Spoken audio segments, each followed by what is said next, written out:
Hi everyone, welcome. Video 14, coming towards the end of our series of videos on the Cold War. Now, if you remember video 13, what was that all about? Can you remember? 1979, the Soviet Union invaded Afghanistan. And I said that that was a change in the Cold War because it destroyed détente, which had been going on since the 1970s. Détente was destroyed by the invasion of Afghanistan. And I said, as we entered the new decade of 1980s, what was going to happen between the two great superpowers, the Americans and the Soviets, USA versus USSR. What was going to happen in the 1980s? Well, ladies and gentlemen, it's sometimes referred to as the Second Cold War. Relations between the two superpowers went down. They deteriorated. Now, why should that be? Can you think?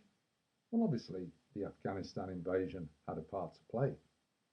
1980 also saw the presidential election in America, and the President Jimmy Carter, was defeated by a new man, and we get January 1981, a new president of America, President Ronald Reagan. Now, he's a very famous president. Can you remember anything about him? If not, don't worry. That's what this video is all about. So, President Reagan, new president of America, he was a Christian, and he saw that relations between USA and USSR almost as good versus evil. He did not like communism. He hated it. He thought the Americans were right, and he thought that the Americans would destroy communism. So, what was he going to do? Well, when he becomes president, he looks at all the situation and he gets his advice, and he realizes that, according to his defense experts, the Soviet Union had actually got more weapons than America. It was time for America to fight back, according to President Reagan, to take a very hard line with the Soviet Union. He wanted America to be seen once again as far and away the number one country in the world. And what's he going to do that? Well, our old friend money is going to play a part. President Reagan decides it was right to increase American military spending. And as we moved into the 1980s, he's spending about $500 billion a year on weapons. In fact, he spends over $1 trillion as the years go on. That's over $1,000 billion. So, relations between the two are not going to be very good if America all of a sudden is going to spend huge amounts of money on improving their weapons. Now, what sort of weapons is he looking at? What is he going to develop? Can you remember any? Well, here's a couple. He builds, or he decides to get built, 100 what we call MX missiles. Multi-warhead. They could be fired from underground, moved around, put them on trains, move them, fire them from different locations.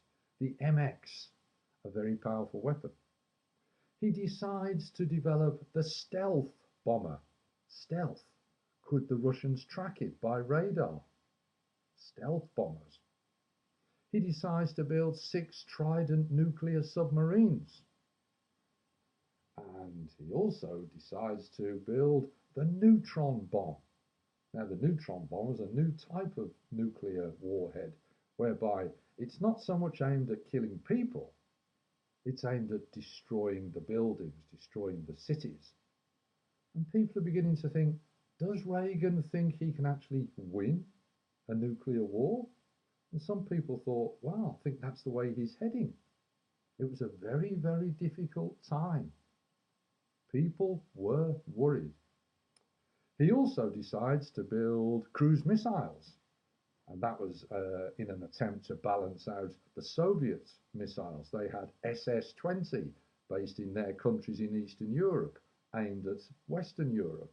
So Reagan says, we'll build our cruise missiles and we'll put them in Western Europe, including Britain, aimed at Soviet Union. So relations between the two are getting worse. President Reagan thinks this is the right thing to do. Now, since World War II, although America and USSR had argued many, many times, Cuba, Czechoslovakia, etc., there had been no war between the two. And part of that was what had been referred to as MAD. I mentioned it in one of my previous videos. MAD, mutually assured destruction. And that was the idea that if America and USSR are fairly equal, then they will never actually start a nuclear war because they would be guaranteeing their own destruction. Yes, country A destroys country B, but country B also destroys country A, so no one can win. So therefore there is no war. MAD.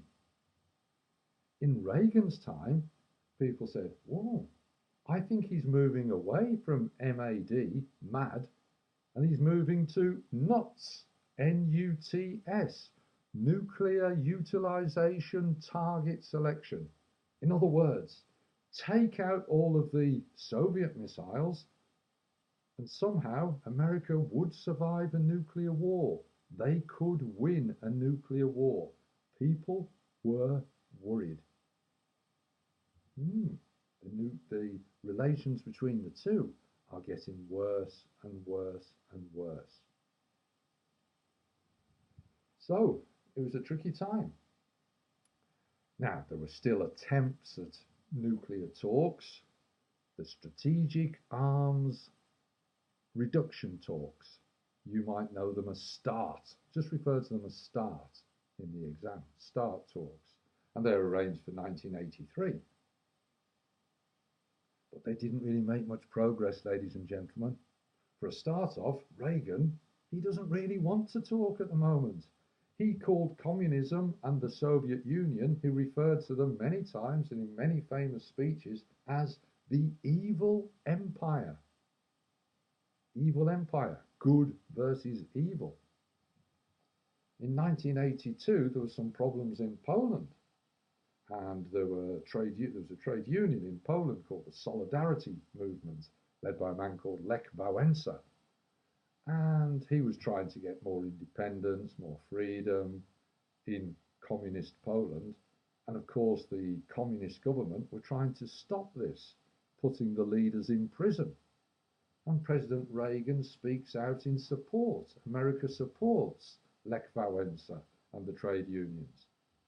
Well, the Soviet Union don't like that. So in 1983, when they hold these START talks, the Russians, the Soviet Union, their delegates walk out. Relations between the two countries are not very good. Reagan had offered something called zero option. Now on paper, that's quite a good offer. He's saying to the Soviet Union, if you remove all of your SS-20 missiles, we will remove all of our cruise missiles. So there are zero left. The USSR turned that down. Maybe Reagan was pleased they turned it down. Maybe he knew they would turn it down. Because then he could say, well, look, I offered, they've turned it down. And Reagan had another idea that was going to change the Cold War forever. What was that idea? Ladies and gentlemen, I give you Star Wars. Now, it was nicknamed Star Wars. Star Wars, the films had started to come out round about that time, and they were very, very famous. Now, Reagan's idea was called SDI, Strategic Defense, come on, get your words out, try again. Strategic Defense Initiative. But it was nicknamed Star Wars. Why? Because it was all to do with space. Here was the American new idea.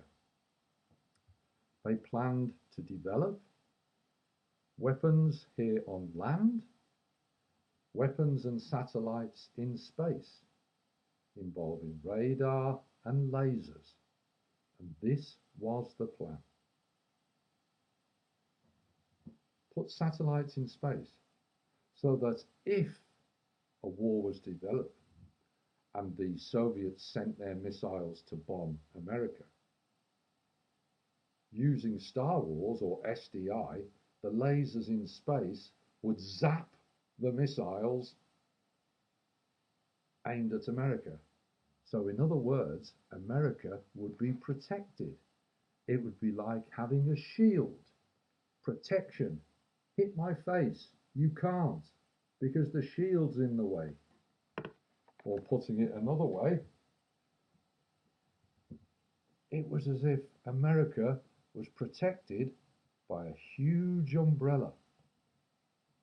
Well, this was a game changer. And the United States Congress, a bit like their parliament, they said, yes, we like this idea. We will vote and provide America with the money to set up this new system. America will be protected. USSR will not be able to hit America. But America would be able to hit USSR. So the balance of the Cold War would have ended. America would have had a huge advantage over USSR. Star Wars. Well, this was a massive problem for USSR. Now, 1982, our old friend Mr. Eyebrows, Leonid Brezhnev, leader of the Soviet Union, died. And he was replaced by a new man, Andropov, Yuri Andropov. Just at the time Andropov comes to power, he's got this huge problem with Star Wars and Reagan's new ideas. What is going to happen? What's the problem for USSR? Well, number one, it looks now as if Reagan, who's already called them the evil empire, remember, it looks as if he could win a nuclear war. That's worrying for USSR. Second thing, the USSR economy was struggling badly. They could barely afford to spend their money building their normal weapons. They certainly, number three, couldn't afford to spend any money on this hugely expensive Star Wars weapon. They just couldn't do it. America could. USSR couldn't. The relationship was no longer even. It was no longer balanced. Plus, USA was miles ahead in technology. They were miles ahead in space technology. At the start, in the 1950s and into the 60s, USSR had been ahead. They put the first satellite in space. They put the first person into space. 1969, America landed first on the moon, though. Into the 1980s, America had the space launch program to bring back rockets and they could be reused. American space technology was way ahead of the Soviet Union. Also, American computer technology was way ahead of the Soviet Union. Through the 1960s and 70s, when America was making progress, the Soviet Union was a bit worried by computers. Would people use computers to try and bring down communism? So they didn't really get involved in it. Put all that together, and Star Wars, Strategic Defense Initiative, was terrible for the USSR. In one simple sentence, the USSR could no longer compete in the arms race. If you like, the Second Cold War had been won by America. Star Wars was a turning point, a change in relations between the two. Now, 1984, 1985, Reagan's quite happy. 1984, 1985, the USSR is quite worried. What would happen next? Any ideas? I'll give you a little clue. This man comes into the situation. Here he is. We get a new leader of the USSR. And his name? Mikhail Gorbachev. This man, ladies and gentlemen, is hugely important in what happened next. What did he do? I'll tell you in the next video. Hope it's been useful. All the best.